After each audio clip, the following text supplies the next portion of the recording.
Palavra da Verdade, com Hernandes Dias Lopes. Eu quero convidar a todos para lermos em Apocalipse capítulo 1, versos 9 a 13. Apocalipse capítulo 1, versos 9 a 13.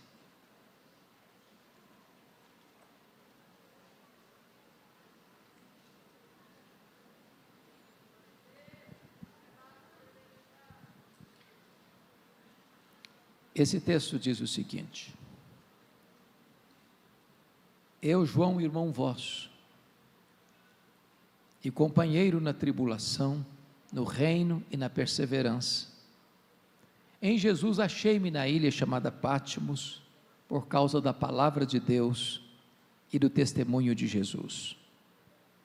Achei-me em espírito no dia do Senhor, e ouvi por detrás de mim grande voz como de trombeta, dizendo: O que vês, escreve em livro, e manda às 7 igrejas, Éfeso, Esmirna, Pérgamo, Tiatira, Sardes, Filadélfia e Laodiceia. Voltei-me para ver quem falava comigo, e voltado vi 7 candeeiros de ouro, e no meio dos candeeiros, um semelhante a filho de homem. Agora capítulo 3, por favor, versos 14 a 22. Ao anjo da igreja em Laodiceia escreve: Estas coisas diz o Amém, a testemunha fiel e verdadeira, o princípio da criação de Deus. Conheça as tuas obras, que nem és frio nem quente. Quem dera fosses frio ou quente. Assim, porque és morno, e nem és quente nem frio, estou a ponto de vomitar-te da minha boca. Pois dizes: estou rico e abastado, e não preciso de coisa alguma, e nem sabes que tu és infeliz, sim, miserável, pobre, cego e nu. Aconselho-te que de mim compres ouro refinado pelo fogo, a fim de te enriqueceres, vestiduras brancas para te vestires, a fim de que não seja manifesta a vergonha da tua nudez, e colírio para ungir os teus olhos, a fim de que vejas. Eu repreendo e disciplino a quantos amo. Sê, pois, zeloso e arrepende-te. Eis que estou à porta e bato. Se alguém ouvir a minha voz e abrir a porta, eu entrarei e cearei com ele e ele comigo. Ao vencedor dar-lhe-ei sentar-se comigo no meu trono, como eu venci e sentei com meu Pai no seu trono. Quem tem ouvidos, ouça o que o Espírito diz às igrejas. Amém. Os anos mais difíceis e mais amargos sobre a igreja primitiva haviam começado, desde que Nero, aos 17 anos, no ano 54, assume o governo de Roma. Já estavam longe os anos de Júlio César, César Augusto, Tibério César, Calígula, Cláudio. Agora assume o governo um homem mau, perverso, sanguinário, depravado. Mandou matar sua própria mãe. Desde que Nero assumiu o governo, é que as nuvens escuras se formaram no horizonte, anunciando a chegada de uma grande tempestade sobre a igreja. 10 anos depois que ele assumiu o governo, precisamente no dia 17 de julho do ano 64, uma grande tragédia aconteceu no Império Romano. A mais populosa, a mais rica, a mais poderosa cidade do mundo, conhecida como a cidade eterna, a capital do império, a cidade de Roma, com mais de 1 milhão de habitantes, foi incendiada. Não um incêndio casual, um incêndio que durou 7 noites e 6 dias, de 17 de julho a 24 de julho. A cidade foi devastada, 70% da cidade praticamente destruída. Curiosamente, os 4 bairros não atingidos dos 14, densamente povoados por judeus e cristãos, dão a Nero um álibi para botar a culpa do incêndio de Roma nos crentes. Começa um verdadeiro massacre sobre a igreja. Faltou madeira para fazer cruz, tamanha quantidade de crentes crucificados em Roma. Quando não tinha mais madeira para fazer cruz, os crentes eram amarrados nos postes, cobertos de piche e queimados vivos, para iluminar as noites de Roma. Um verdadeiro massacre. 2 anos depois, ano 66, explode a guerra judaica. Vocês sabem que os zelotes nunca foram favoráveis ao governo de Roma em Israel. E uma sinagoga judaica fora profanada em Cesareia Marítima. Isso foi o estupim, a gota d'água, para começar uma rebelião, uma guerra chamada de Guerra Judaica. Obviamente, uma guerra desproporcional. Jamais Israel, tão pequeno, sem recursos, poderia resistir ao poderio militar de Roma. Pois bem, Roma manda para lá o general Tito para tentar contornar aquele motim. 2 anos depois, ano 68, Nero é deposto pelo Senado romano e comete suicídio. 2 anos depois, ano 70, a rebelião em Israel está incontrolável e o general Tito cercou a cidade de Jerusalém. Quando não tinha qualquer chance de resistência, ele invadiu Jerusalém, destruiu Jerusalém, arrasou o templo de Jerusalém, cumprindo a promessa de Jesus que não ficaria pedra sobre pedra, e promove aquilo que nós chamamos de a maior diáspora, da maior dispersão dos judeus de todos os tempos, desde o ano 70 a 14 de maio de 1948, quando Israel retorna para o seu território. Nesse mesmo ano 70, o imperador Vespasiano inaugura o Coliseu Romano, o Anfiteatro da Morte, que numa festa de inauguração de 100 dias, mais de 10 mil crentes foram mortos com requinte de crueldade. Os crentes eram enrolados em peles de animais, jogados nas arenas, para os cães morderem, para os touros pisarem, para os leões esfaimados da Líbia devorarem. Um verdadeiro massacre. Ano 81, assume o governo de Roma Domiciano. Esse homem foi chamado de segundo Nero, ou Nero redivivo, por causa da maneira tão violenta com que perseguiu a igreja. Foi este o primeiro imperador na história a arrogar para si o título de Senhor e Deus, pois foi este imperador que deportou o apóstolo João, então pastor da igreja de Éfeso, capital da Ásia Menor, para esta ilha vulcânica do mar Egeu, uma espécie de colônia penal, onde ele deveria morrer na solidão em trabalhos forçados, embora já tão velho ele estava. Pois bem, amados irmãos, a intenção de Domiciano certamente era jogar uma pá de cal na igreja sofrida e calar a voz do último apóstolo do Senhor Jesus, uma vez que todos os outros apóstolos já estavam mortos, e todos eles mortos pelo viés do martírio. João era o último representante do grupo apostólico. Entretanto, quando João vai fazer a análise desses acontecimentos, ele não diz que foi mandado para lá por um decreto ou por uma ordem de Domiciano, mas ele relata no capítulo 1, versículo 9, que ele foi para lá por causa da palavra de Deus e do testemunho do Senhor Jesus. Os homens maus, com poder nas mãos, podem pensar que eles controlam a história, que eles têm as rédeas da história em suas mãos, mas quem dirige a história é o nosso Deus, Ele dirige o nosso destino. É curioso que quando todas as portas foram fechadas para João na terra, Deus abriu-lhe uma porta no céu e disse para João: sobe para cá, e eu te mostrarei as coisas que não talvez aconteçam, não as coisas que podem acontecer, eu te mostrarei as coisas que devem acontecer.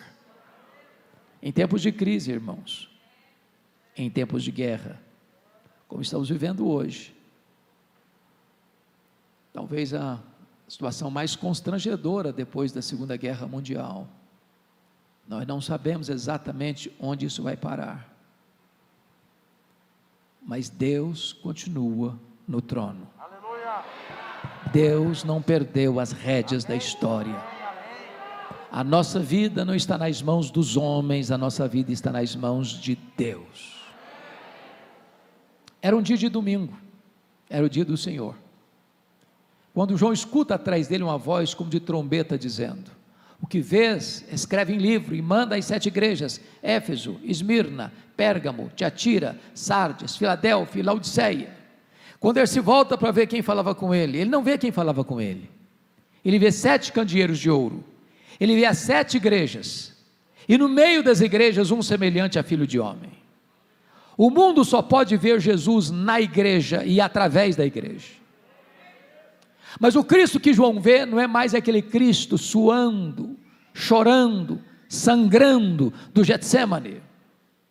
O Cristo que João vê não é mais o Cristo cuspido e esbordoado do sinédrio judaico. O Cristo que João vê não é mais o Cristo vilipendiado e surrado do pretório romano. O Cristo que João vê não é aquele que caminha exangue pelas ruas apinhadas de Jerusalém, sob os apupos e vaias de uma multidão ensandecida. O Cristo que João vê não é mais aquele Cristo pregado no leio maldito, suspenso da terra e rejeitado pelo céu. O Cristo que João vê é o Cristo da glória, é o Cristo vencedor. Seus cabelos são brancos como a neve, seus olhos são como chamas de fogo, suas mãos sustentam a igreja, seus pés são como bronze polido, a sua voz não está embargada pela sede, mas é como voz de muitas águas, o seu rosto não está mais desfigurado pela dor, mas brilha como o sol no seu fulgor.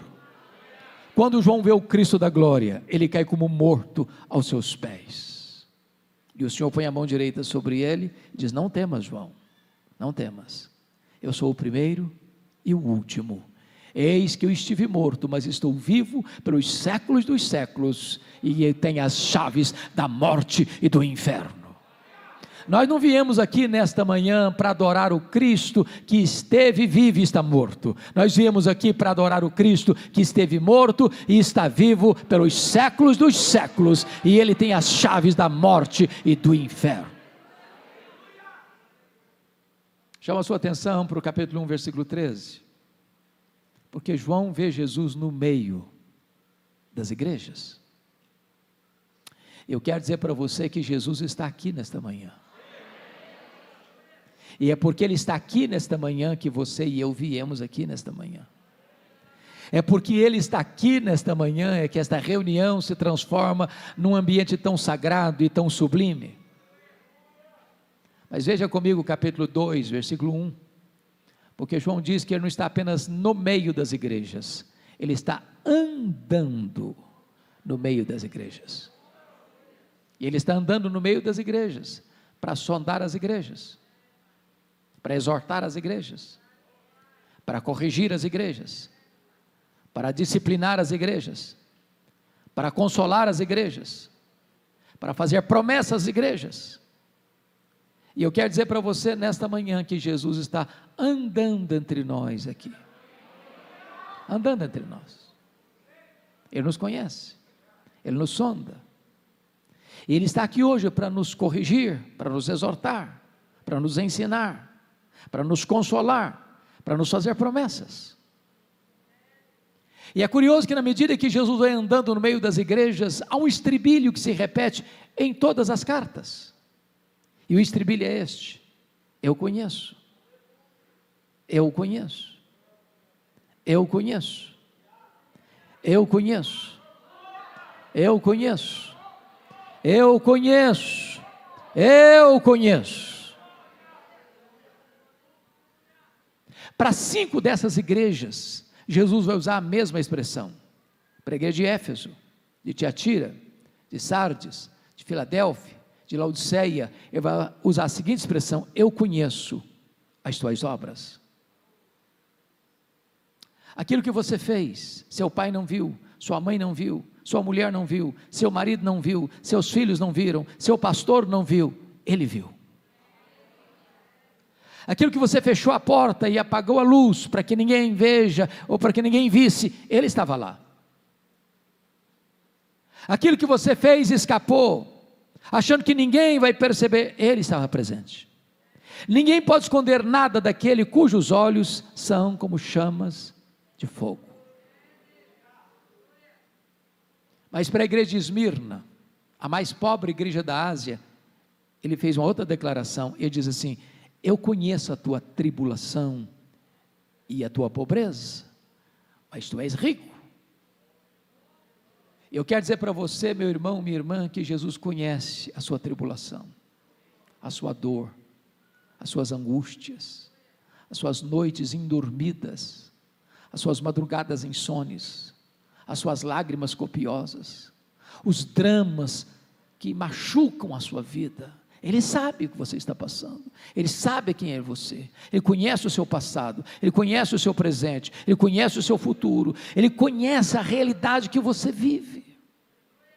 E Jesus me choca com o seu diagnóstico, porque Ele diz assim: eu conheço a tua pobreza, mas tu és rico. Pastor Vitor Hugo, todos nós aqui temos uma noção do que significa uma igreja rica. O que é uma igreja rica no nosso conceito humano? É uma igreja que tem muitos membros, é uma igreja que tem um templo suntuoso, é uma igreja que tem um orçamento financeiro robusto, é uma igreja que tem muita gente influente na sociedade. Esse é o nosso conceito de uma igreja rica.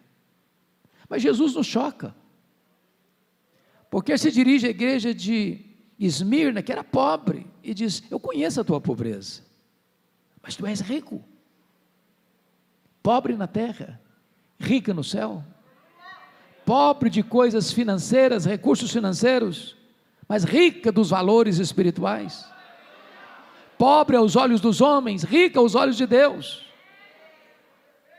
Curiosamente, para a igreja mais rica da Ásia, a igreja de Laodiceia, que dizia para si mesmo: estou rica, sou abastada, eu não preciso de nada.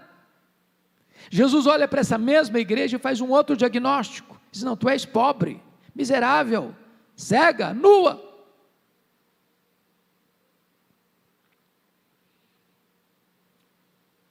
O que é muito importante para nós não é sermos ricos aos olhos dos homens, mas sermos ricos aos olhos de Deus. Mas para a igreja de Pérgamo, Jesus vai usar uma outra expressão. Ele vai dizer o seguinte: eu conheço o lugar onde tu habitas, onde está o trono de Satanás. Por que Jesus disse isso para Pérgamo, para a igreja de Pérgamo? Eu gostaria de sugerir duas possibilidades. Vocês sabem que Pérgamo era a segunda maior cidade da Ásia Menor, só perdia para a capital, que era Éfeso. Eu creio que essa declaração de Jesus tem a ver com dois aspectos. Primeiro, quando se fez uma eleição para escolher qual cidade da Ásia construiria o primeiro templo de adoração ao imperador romano como uma divindade, Pérgamo ganhou a concorrência de Éfeso. Ali se constrói o primeiro templo de adoração ao imperador romano como uma divindade na Ásia Menor. E penso que Jesus está dizendo o seguinte: qualquer lugar onde um homem é venerado, aí está o trono de Satanás, porque o humanismo idolátrico é satânico. Deus não divide a sua glória com ninguém. Segundo lugar, Pérgamo hospedava o templo de Esculápio. Esculápio era conhecido como Deus da cura. Esculápio era representado por uma serpente. Pessoas do mundo inteiro iam a Pérgamo para serem curadas. É por isso que você vai ao seu médico até hoje, você vai ver bordado no jaleco branco do seu médico uma serpente. Isso vem de Pérgamo, isso vem de Esculápio, isso vem do Deus da cura. Talvez o que Jesus esteja dizendo para nós é o seguinte: qualquer lugar onde o homem fabrica uma imagem, fabrica um ídolo, fabrica um Deus, e se prostra diante dele, aí está o trono de Satanás. Porque o ídolo é nada, ele é pau, ele é pedra, ele é gesso, ele é mármore, ele é metal, ele tem boca e não fala, mãos e não apalpa, pés e não anda, ele tem boca mas não sai som nenhum. Mas o que está por trás do ídolo, diz Paulo, são os demônios. Porém, o que me impressiona é que na mesma cidade onde está o trono de Satanás, o Senhor Jesus planta uma igreja para adorar o Rei dos Reis e o Senhor dos Senhores. Jesus conhece a igreja, Jesus conhece a geografia da igreja, Jesus conhece o contexto da igreja. E ele está andando no meio das igrejas. E na medida que ele vai andando no meio das igrejas, ele tem elogios a fazer e ele tem censuras a fazer. Por exemplo, para 2 igrejas ele só tem elogios, não tem censura. Para quais igrejas? Para Esmirna, a mais pobre, para Filadélfia, a mais fraca. Ele diz: eu conheço as tuas obras, tu tens pouca força, mas eu coloquei diante de ti uma porta aberta, e a porta que eu abro, ninguém fecha, e a porta que eu fecho, ninguém abre. O que é importante para a igreja é ser fiel ao Deus Todo-Poderoso. Mas para 4 igrejas, meus irmãos, o Senhor Jesus faz elogios e faz censuras. Primeiro, ele elogia a igreja de Éfeso. A igreja de Éfeso era uma igreja biblicamente saudável, não suportava os falsos apóstolos, odiava as obras dos nicolaítas. Teologicamente era uma igreja que diríamos nós hoje, ortodoxa, não suportava as falsas doutrinas, não embarcava nas novidades do mercado da fé. Com isso Jesus está dizendo para nós que uma igreja, para agradá-lo, não pode negociar a verdade, não pode transigir com a verdade, não pode pregar uma mensagem palatável para agradar as pessoas. Mas Jesus diz para essa igreja assim: eu tenho uma coisa contra ti, é que tu abandonaste o teu primeiro amor. Em outras palavras, às vezes na própria defesa da verdade, a igreja pode transigir com a piedade, mantém a ortodoxia e perde o fervor, bota a vida cristã no piloto automático. Se for fazer um exame rigoroso, meticuloso da sua fé, das suas convicções, é uma igreja rigorosamente ortodoxa, mas está árida, mas está seca, já perdeu o fervor, já perdeu o entusiasmo, já não tem mais brilho nos olhos, o coração já não empolga mais com as coisas de Deus. Como um pastor me ligou há poucos dias e me disse assim: pastor Hernandes, eu me tornei apenas um fabricante de sermão e nada mais, isso não mexe mais comigo, isso não arde mais no meu coração. Há um grande risco, irmãos, de termos apenas luz na cabeça e não termos fogo no coração. Mas Jesus agora elogia a igreja de Tiatira, porque agora esta igreja tem mais fé, mais obras e mais amor do que tinha lá no começo. Mas Jesus diz: eu tenho uma coisa contra ti, é que tu toleras essa falsa profetisa Jezabel. Então vamos entender uma coisa: Tiatira era o oposto de Éfeso. Éfeso tinha doutrina, mas não tinha amor. Tiatira tinha amor, mas não tinha doutrina. Em outras palavras, nós poderíamos ser a igreja mais amável, mais acolhedora, mais simpática da cidade. Se nos faltar sã doutrina, essa igreja não agrada a Jesus. Nós não podemos separar o que Deus uniu: teologia e ética, doutrina e vida, credo e conduta. As coisas caminham juntas. Você precisa ter luz na mente e fogo no coração. Você precisa crer na verdade, mas essa verdade precisa descer o seu coração e levar você a uma vida piedosa. A ortodoxia é boa, ela é insubstituível, mas a ortodoxia morta mata. Há muitos crentes que são ortodoxos, mas estão áridos, estão secos como um deserto. O problema não é a ortodoxia, o problema é que abandonaram o primeiro amor. Mas olhem comigo a igreja de Pérgamo. Jesus elogia aquela igreja, porque a gente fiel ali, como seu líder Antipas, que foi martirizado. O texto bíblico não diz como ele foi martirizado, mas a história diz que ele foi martirizado dentro de um boi de bronze incandescido. Mas nessa mesma igreja, onde o seu líder, o seu pastor, está pronto a morrer por Jesus e dar a sua vida pela sua fé, tem gente flertando com as doutrinas de Balaão e vivendo uma vida mundana. Pelas minhas andanças pelo Brasil, Deus tem me dado a bênção de já pregar em mais de 1.500 igrejas, das mais diferentes denominações. Me perguntam assim às vezes: ô pastor, qual a avaliação que o senhor faz da igreja evangélica brasileira? Às vezes, sabendo que eu sou um pastor presbiteriano, pergunto assim, e a sua denominação, como é que anda? Como é que está? Às vezes a pergunta é mais específica ainda, como é que está a igreja que o senhor é pastor? E a minha resposta é sempre a mesma, viu? Eu respondo assim, gente, vai muito bem. Eu respondo assim, gente, vai mais ou menos. Eu respondo assim, gente, vai muito mal. Sabe por que eu respondo assim? Porque numa mesma igreja, que escuta o mesmo pastor, que se assenta ao redor da mesma mesa do Senhor, que às vezes canta no mesmo conjunto, que frequenta a mesma sala de escola bíblica dominical, tem gente cheia do Espírito Santo, tem gente capengando na fé, e tem gente vivendo em pecado, numa mesma igreja. E Jesus diz, eu conheço.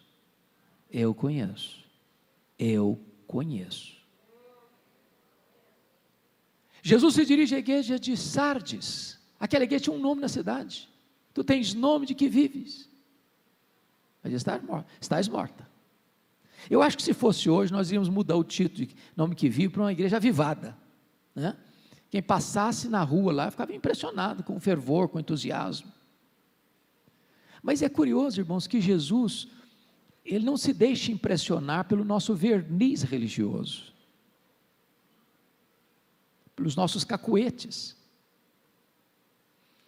Vitor Hugo, eu tenho pregado em algumas igrejas, que eu chamaria de ultraconservadores. Sabe o que é uma igreja ultraconservadora? Se uma mosca voar na hora do culto, você consegue escutar. É um silêncio sepulcral. Você olha, você não sabe se a pessoa está gostando ou não está gostando, ela não tem reação nenhuma, dá quase um desespero. Mas eu tenho pregado também igrejas chamadas ultrapentecostais, onde o barulho é tão grande, você diz, calma gente, calma, menos, vocês não estão me ouvindo.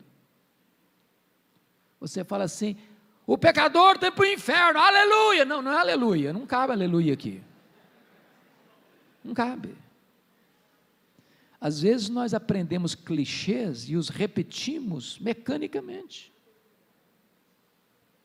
temos cacuetes, que aos olhos do espectador dizem, como espiritual essa pessoa, não, e Jesus olha e fala, só tem rótulo, só propaganda, só verniz. Irmãos amados, Jesus conhece, e aí eu me impressiono com o diagnóstico de Jesus, porque a igreja que diz que é pobre, ele diz, não, você é rica. A igreja que diz que é rica, Jesus olha, não, você é pobre. A igreja que diz que é viva, Jesus olha, não, você está morta. A igreja que diz que é fraca, Jesus, não, mas eu coloquei diante de você uma porta aberta. Aí eu aprendo duas coisas. O que é importante não é o que eu penso a meu respeito. O que é importante não é o que as pessoas dizem a meu respeito. O que é importante é o que Jesus diz a meu respeito. Só Ele conhece os que lhe pertencem. Pastor Hugo, por mais experiente no ministério, os demais pastores aqui presentes, têm suas ovelhas, amam suas ovelhas, mas eles, nem eu, nem ninguém de nós, é capaz de rigorosamente saber quem é do Senhor. Mas lá escrito está, 2 Timóteo 2,19, o Senhor conhece os que lhe pertencem. Eu conheço.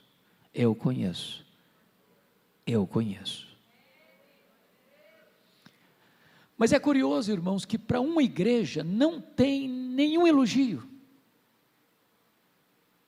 E o que é mais curioso é que a única igreja que não recebeu nenhum elogio era a igreja que tinha a melhor autoavaliação. Eu acho que se fôssemos pegar, Renan, todos os quesitos de avaliação, ela ticava todos eles com nota máxima, 10, 10, 10, 10, 10, 10, 10. A igreja de Laodiceia se olhava no espelho, gostava do que via, estava bem na fita,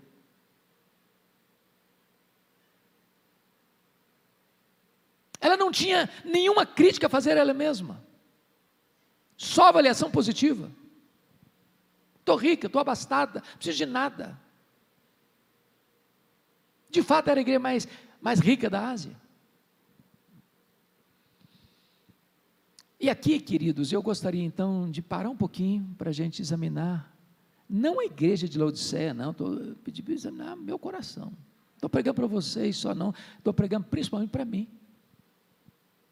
Para mim. Esse texto pode ser examinado em 3 perspectivas. Primeiro, versos 15 a 17, é um diagnóstico de Jesus. Versos 18 a 20, é um apelo de Jesus. Versos 21 e 22, com base no verso 14, é uma promessa de Jesus. Eu não sei se você já parou para perguntar por que Jesus usou as figuras que usou para a igreja de Laodiceia. Por exemplo, quente, morno, frio, vestes brancas, ouro puro, colírio. Foi por acaso? E a resposta é claro que não. É que Jesus conhece o texto e o contexto. Ele conhece a igreja e a cidade. Ele conhece a geografia e a história. Ele conhece o comércio e a indústria. E ele usa todos esses elementos para aplicar verdades espirituais à igreja. Quando Jesus usa a figura, por exemplo, eu conheço as tuas obras, que nem és frio nem quente. Quem dera fosse frio ou quente, mas porque és morno, nem és quente nem frio, estou a ponto de vomitar da minha boca. Por que está usando essa expressão, frio, quente, morno? Todos vocês sabem que Laodiceia ficava no vale do rio Lico, era a região mais fértil da Ásia Menor. Havia ali uma região, pegando carona no Vitor Hugo, a região metropolitana, onde Anápolis é o centro do universo, aliás, eu concordo, viu? Isso aqui é a terra que tem a melhor pamonha do universo, pode ter certeza disso. E eu preciso comer uma pamonha hoje, tá bom, queridão? Então o que acontece? Ali ficavam 3 cidades, 9 quilômetros uma da outra. A cidade de Laodiceia, a cidade de Hierápolis e a cidade de Colossos. Era tão perto que quando ele manda a carta aos Colossenses, ele manda que ela fosse lida também na outra cidade. Era uma região metropolitana. E Hierápolis era mundialmente conhecida pelas suas fontes de águas quentes. Lá tem uma montanha chamada Castelo de Algodão, uma rocha de montanhas calcária branca, de onde brota águas quentes, descendo em cascatas, formando piscinas naturais. Pessoas iam e ainda vão até hoje tomar banhos nas águas quentes terapêuticas de Hierápolis. Era a nossa Caldas Novas brasileira. Do outro lado do rio Lico ficava Colossos. Curiosamente, tinha fontes de águas geladas, frias, também terapêuticas. Mas Laodiceia não tinha fontes nem de águas quentes, nem de águas frias. As águas que chegavam na cidade vinham das montanhas por meio de aquedutos e chegavam mornas, tépidas, impróprias para uso terapêutico, ou até mesmo para beber. E Jesus pega esse gancho e diz o seguinte: quem dera tu fosses quente como as águas de Hierápolis, quem dera tu fosses fria como as águas de Colossos, mas porque tu és morna com as águas que chegam na cidade, eu estou a ponto de vomitar-te da minha boca. Por que ele usa a figura, por exemplo, do ouro puro? Porque Laodiceia era a cidade dos banqueiros, dos endinheirados, dos ricaços da época. Para vocês terem uma ideia, no ano 46 depois de Cristo, aconteceu um terremoto nessa região e devastou as 3 cidades. Colossos e Hierápolis nunca se reconstruíram, ou nunca foram reconstruídas, mas Laodiceia não precisou de dinheiro do Estado para se reconstruir. A cidade reconstruiu a si mesma, seus homens ricos reconstruíram a cidade. E Jesus está dizendo o seguinte: vocês se orgulham tanto do ouro que vocês têm, mas espiritualmente vocês estão pobres. Por que Jesus usou a figura das vestes brancas? Porque Laodiceia era o maior centro têxtil da Ásia Menor. Eram comuns as fábricas de roupas, a lã negra produzida lá era mundialmente famosa. Jesus está dizendo o seguinte: vocês se orgulham das suas fábricas de roupas, mas espiritualmente vocês estão nus. Por que ele usa a figura do colírio para ungir os olhos? Porque Laodiceia era o maior centro oftalmológico da Ásia Menor. Havia um remédio quase milagroso na época lá, o pó frígio. Jesus está dizendo o seguinte: vocês se orgulham das suas clínicas de tratamento de olhos, mas espiritualmente vocês estão cegos. O que Jesus está fazendo? Um diagnóstico. Mas pastor Vitor Hugo, o que mais me impressiona nesta carta não é o que Jesus vê, é o que Jesus não vê. Porque um bom exercício para você é pegar e dar uma lida nas 7 cartas numa sentada só. Você vai gastar nem meia hora. O que você vai descobrir? A igreja que só recebeu censura de Jesus não recebeu nenhuma censura de problemas doutrinários. Não tem falsos apóstolos, não tem falsos mestres, não tem falsos profetas, não tem doutrina de Nicolaíta, não tem doutrina de Jezabel, não tem nenhum problema doutrinário ameaçando a igreja. Diríamos nós hoje que Laodiceia era uma igreja ortodoxa, biblicamente irreparável. Mas essa igreja ortodoxa está provocando náuseas no Senhor Jesus. Leia as 7 cartas. E vocês não verão nenhuma denúncia de Jesus de problemas morais, como tinha em Pérgamo, como tinha em Tiatira, como tinha em Sardes. Não tem problema moral na igreja, não tem escândalo na igreja, não precisa aplicar disciplina eclesiástica na igreja. A igreja era saudável teologicamente e saudável moralmente. A igreja gozava de um bom conceito na cidade, e a igreja gozava de um bom conceito dentro dela, no espelho. Mas essa igreja ortodoxa e ética está provocando náuseas no Senhor Jesus. Leia as 7 cartas. E vocês não verão qualquer denúncia de Jesus de problemas financeiros. Tinha pobreza em Esmirna, tinha pobreza em Filadélfia. A igreja de Laodiceia era rica. Rica. Eu acho que os teólogos da prosperidade não fariam sucesso lá, todo mundo já era rico. Mas essa igreja próspera financeiramente está provocando náuseas no Senhor Jesus. Leia as cartas. E vocês não verão qualquer sinal de perseguição política. Lá em Laodiceia tinha perseguição religiosa em Éfeso, tinha perseguição política em Pérgamo. A igreja de Laodiceia está em paz, no mundo em ebulição, ela está em paz. Ela é uma ilha de paz no mundo em convulsão. Era ortodoxa, era ética, era próspera e vivia em paz. Gozava de bom conceito na cidade e gozava de excelente conceito no espelho. Mas esta igreja está causando náuseas no Senhor Jesus. Então, uma pergunta é necessária: o que Jesus viu nessa igreja que tanto sofrimento trouxe para ele? E eu vou lhe dizer uma coisa: se eu morasse lá naquele tempo, e se você morasse lá naquele tempo, sabe qual a igreja que você e eu iríamos procurar para sermos membros? Igreja de Laodiceia. Era a melhor igreja, disparadamente a melhor igreja. Mas o que Jesus viu nessa igreja que o tanto fez sofrer? Porque náusea é pior que dor, é um desconforto.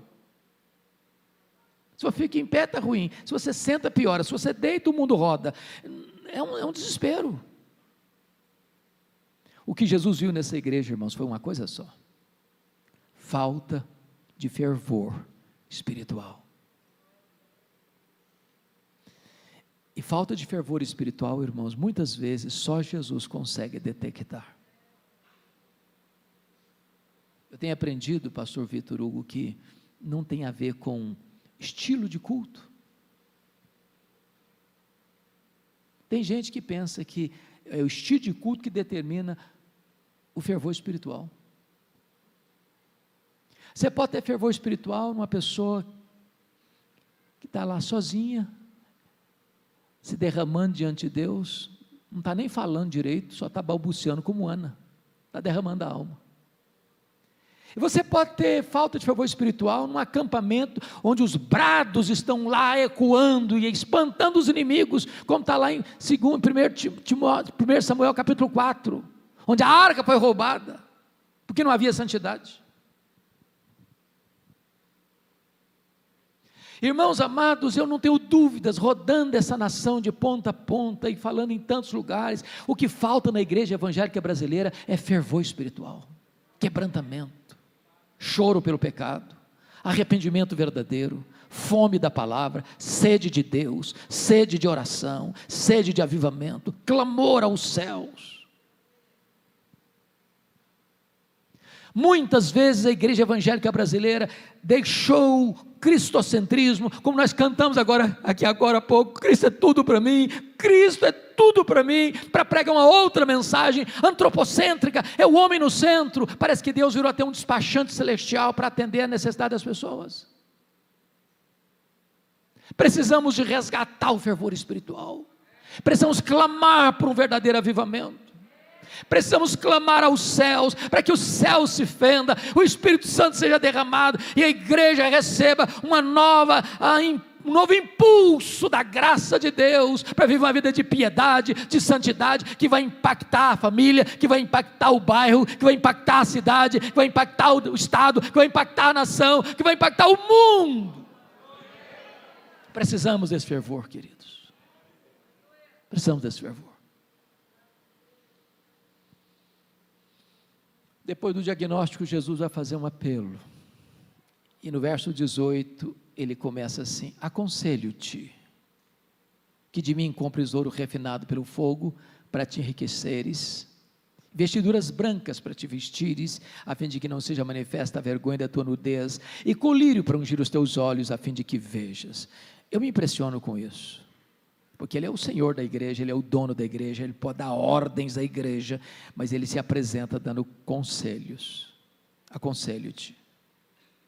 E Ele se apresenta como um mascate, como um vendedor ambulante. Ele tem um produto para vender, e o produto é essencial, e o preço é de graça. Aconselho-te que de mim compres, que de mim compres, que de mim compres, que de mim compres. Sabe o que Jesus está nos ensinando aqui? É o segredo para restaurarmos o fervor espiritual. Eu não sei se vocês, o Renan está muito jovem ainda, eu acho que na década de 90, você devia ser o quê? 10, 12 anos. Mas o Vitor Hugo se lembra disso, na década de 90, a onda de busca de avivamento no Brasil. De norte a sul, de leste a oeste da nação, as igrejas orando por avivamento. Eu estou tão feliz, porque está voltando essa busca de avivamento. Tão feliz, tão feliz.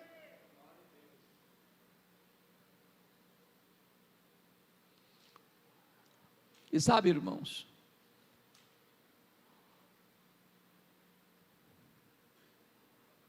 muitas igrejas, na busca do avivamento, acabaram se perdendo,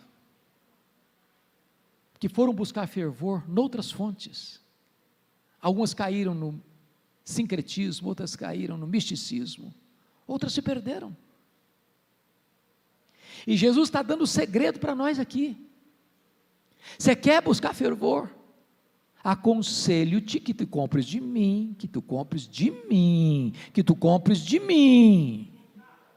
Em outras palavras, só Jesus tem o poder de restaurar a sua igreja, só Jesus pode derramar o seu Espírito sobre a igreja, só Jesus pode aquecer o coração da igreja, como aconteceu com aqueles 2 caminhantes de Emaús. Quando os olhos se abrem para reconhecer Jesus, o coração aquece, e quando os olhos se abrem, o coração aquece, os pés se apressam, e quando os olhos se abrem, o coração aquece, os pés se apressam, você abre a boca para dizer: Ele está vivo, Ele é tudo para mim.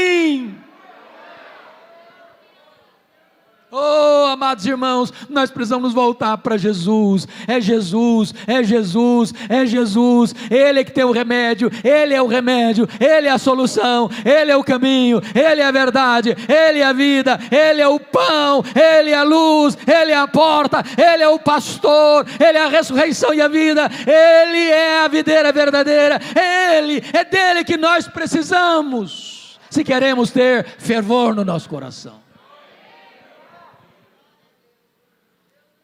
Quando chega no verso 19, ele tem uma afirmação a fazer e uma promessa a dar. E a declaração é esta: eu repreendo e disciplino a quantos amo. Eu confesso a vocês que toda vez, pastor Vitor Hugo, que eu leio esse texto, ou quando prego nesse texto, eu me sinto constrangido. Não é palatável, não é gostoso de ouvir. Jesus usa uma linguagem até repulsiva. Falar em vômito é uma linguagem que deveria ser talvez riscada do nosso vocabulário, não? E está pegando pesado. Mas sabe por que Jesus está pegando pesado comigo e com você nesta manhã? Ele está dizendo: eu repreendo e disciplino a quantos amo. Ele está dizendo: não desisto de você, eu não abro mão de você. Eu não fui à cruz, morri, verti meu sangue, ressuscitei para produzir um crente apático, um crente morno, sem vigor, sem entusiasmo. Eu não abro mão de você ser cheio do Espírito Santo. Eu não abro mão de você ser um crente cheio da graça, cheio do poder.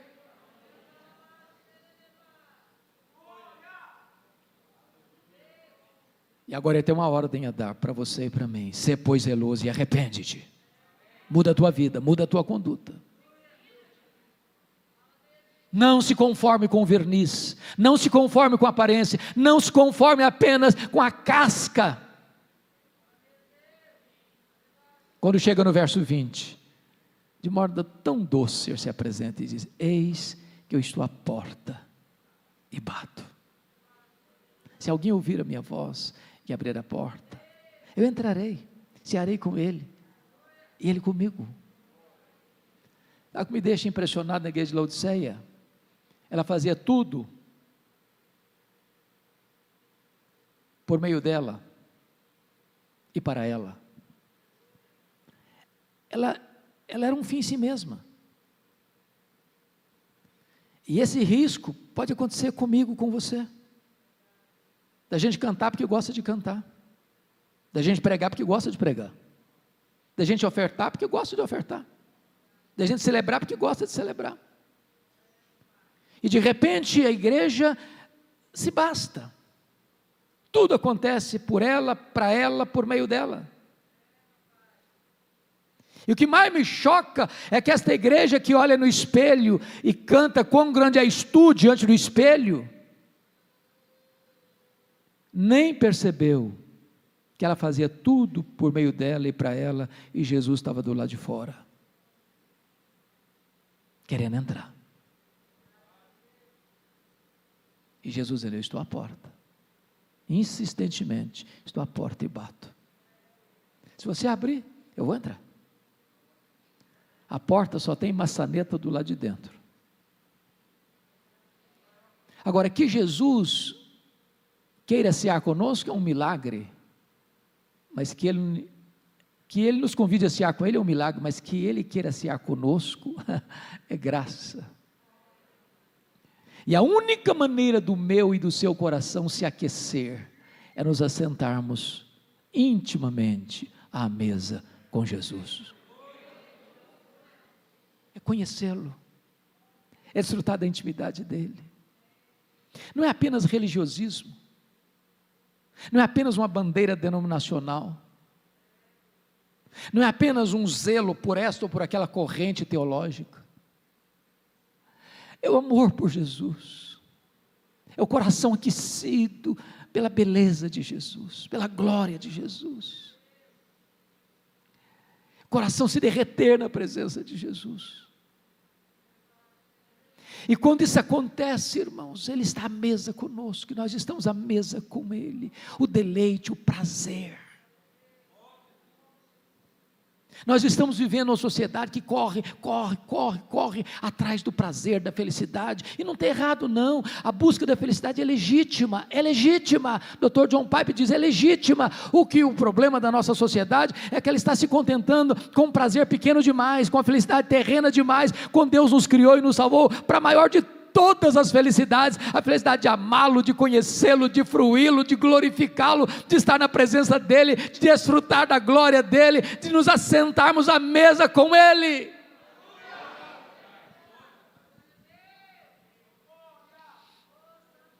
Depois deste apelo, Jesus vai fazer a promessa. E no verso 14 ele diz por que ele tem competência para fazer a promessa. Estas coisas diz o amém. Em outras palavras, ele é a última palavra de Deus para nós. Está escrito em Hebreus: tendo Deus outrora falado muitas vezes, de muitas maneiras, aos pais, pelos profetas, nesses últimos dias, nos fala pelo Filho. A revelação foi progressiva até Jesus, mas não a partir de Jesus. Se não escutarmos Jesus, não tem mais novidade para nós. Só nos restaria uma expectativa horrível de juízo. Escute Jesus.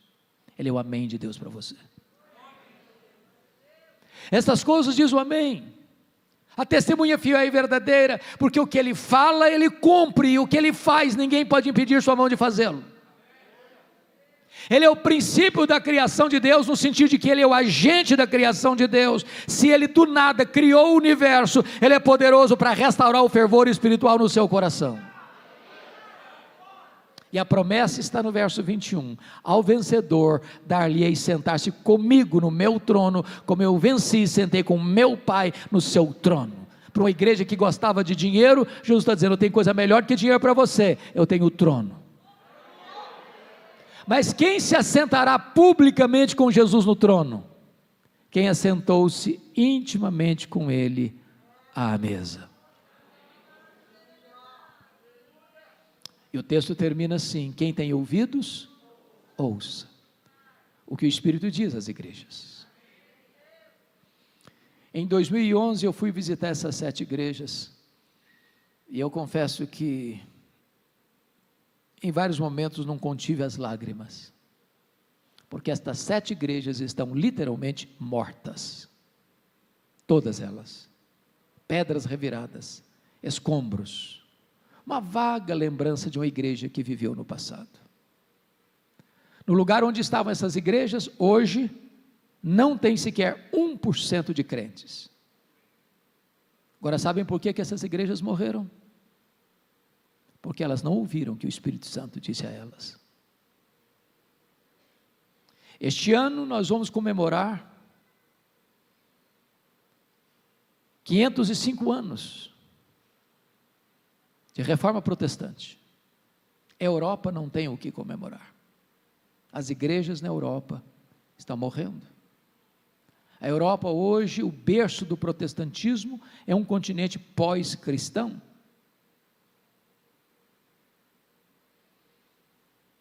Na Holanda, de 1960 para cá, os templos estão lá, mas vazios. Até 1960 as pessoas frequentavam a igreja. De lá para cá, de vez em quando uma palestra social, de vez em quando uma apresentação musical, os templos estão vazios. Fui à Escócia, berço do protestantismo presbiteriano, terra de John Knox. O homem que chorava e dizia: dá-me a Escócia para Jesus, senão eu morro. Quando nós entramos em Edimburgo, nos mais belos templos, perto do castelo, torre empinada aos céus, eu entrei, não tinha púlpito, não tinha bancos, o templo era um bar. Você vai para a Inglaterra, dos grandes avivamentos, John Wesley, George Whitefield, John Charles Ryle, Charles Haddon Spurgeon, William Carey, William Wilberforce, Mark Lloyd Jones, John Stott. Hoje a Inglaterra é o país de Richard Dawkins, o patrono dos ateus. Menos de 4% dos ingleses frequentam a igreja hoje. Por que as igrejas estão morrendo na Europa, irmãos? Templos sendo vendidos para museus, para boates, para bares, para mesquitas muçulmanas. Porque elas não ouviram o que o Espírito Santo disse a elas. Você vai para a América do Norte, Estados Unidos, Canadá, e você vai ver as chamadas dead churches, igrejas mortas. Todas as denominações históricas, todas, estão perdendo milhares e milhares de membros todos os anos. Os seminários que formaram teólogos, missionários, pastores, que foram para o mundo todo, hoje tomados de assalto pelos liberais, ensinam a morte. Igrejas desidratando. Há 3 anos eu estava pregando numa conferência, lá nos Estados Unidos, e terminada aquela conferência, eu fui pregar numa igreja Assembleia de Deus. O percurso do hotel à igreja era meia hora de carro. O pastor me mostrou, Vitor Hugo, 11 templos vazios que estavam sendo vendidos nesse breve percurso. Não tinha mais gente para frequentar. Sabe por que as igrejas estão morrendo na América, irmãos? Porque elas não estão ouvindo o que o Espírito Santo diz a elas. Agora olha para o Brasil. Nós temos hoje aqui no Brasil denominações inteiras que já se sucumbiram ao liberalismo. Nós temos seminários aqui no Brasil hoje que não acreditam mais que a Bíblia é a palavra de Deus. E vou lhes dizer algo muito solene. Uma igreja que subscreve o liberalismo, no mesmo dia, ela assina o seu atestado de óbito. Não tem anticorpos. No dia que a igreja deixar de crer que esse livro é a palavra de Deus, ela não tem mais o que pregar. No dia que ela achar que esse livro aqui precisa ser julgado pela cultura, não é a cultura que julga a Bíblia, não, esse livro está desatualizado, porque esse livro foi lá para aquele tempo, o mundo mudou, a cultura mudou, a sociedade mudou, o pensamento mudou, a cosmovisão mudou, então a Bíblia precisa se curvar, se ficar de cócoras diante da cultura, não tem mais o que pregar. Olha o Brasil, irmãos. Há poucos dias um pastor me ligou e disse assim: pastor Hernandes, a minha denominação não batizou um crente por igreja por ano em média.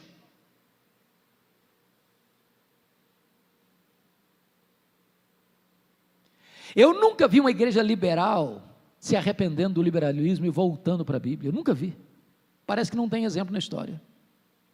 Eu nunca vi uma igreja liberal batizando crentes, recebendo gente por conversão, nunca vi uma igreja liberal sendo usada por Deus para um grande avivamento, eu nunca vi, e nós não veremos mesmo. Olha para o Brasil, irmãos, e vocês verão mega igrejas, mega templos, lotados, mas não tem evangelho.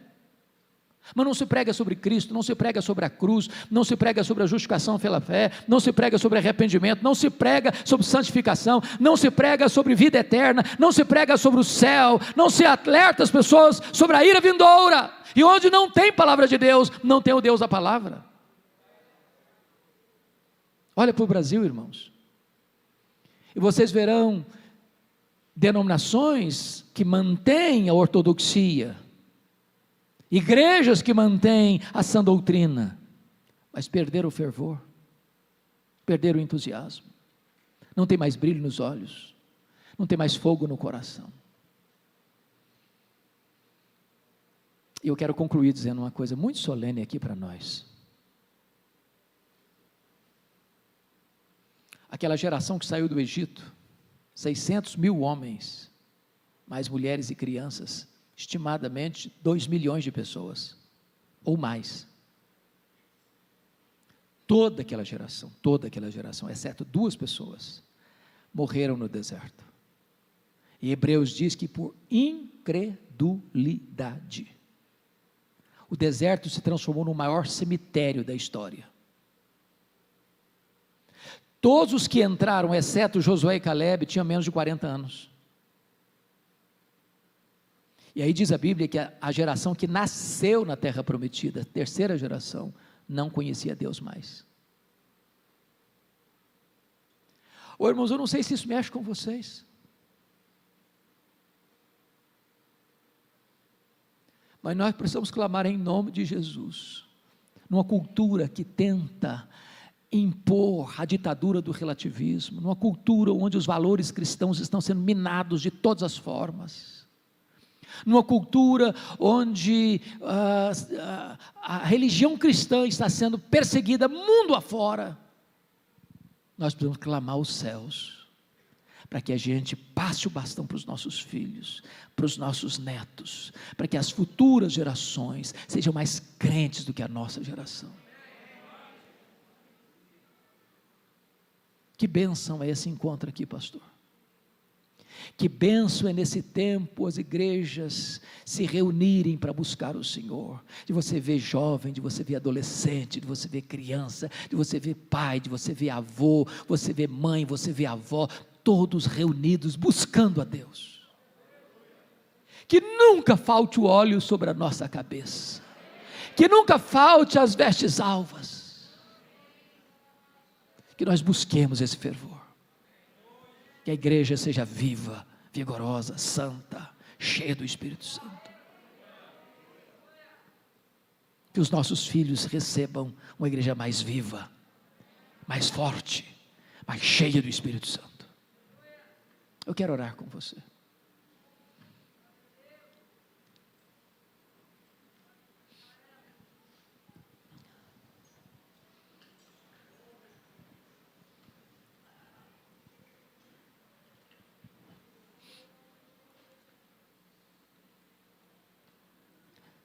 Senhor Deus, Tu estás neste lugar, o nosso amado Redentor, o Rei da Glória, aquele que venceu a morte, desbaratou os principados e potestades na cruz, aquele que está no trono e voltará, e colocará todos os seus inimigos debaixo dos seus pés, aquele que é o cabeça da igreja, o dono da igreja, o edificador e protetor da igreja. Tu estás aqui, e o que nós te pedimos, Deus, é: não nos permita jamais nos acomodar,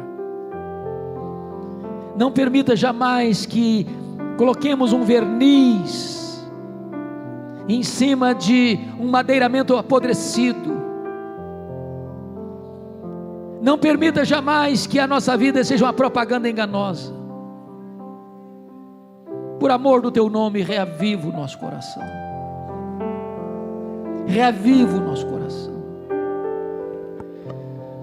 Não queremos trazer náuseas a Ti, Jesus. Tem misericórdia de nós. Perdoa-nos. Limpa-nos, lava-nos, quebranta-nos, vivifica-nos.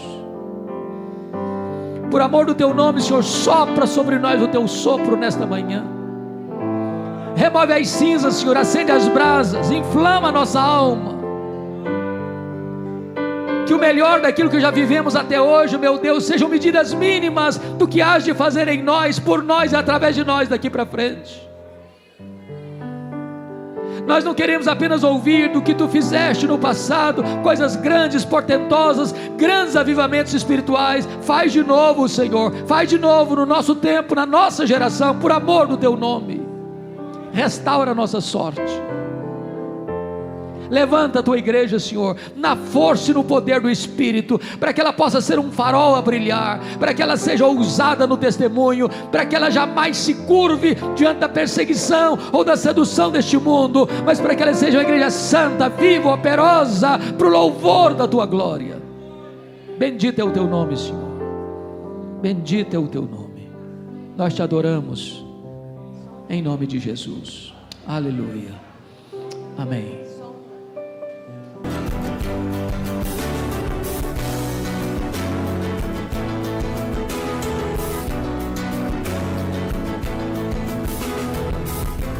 Palavra da Verdade, com Hernandes Dias Lopes.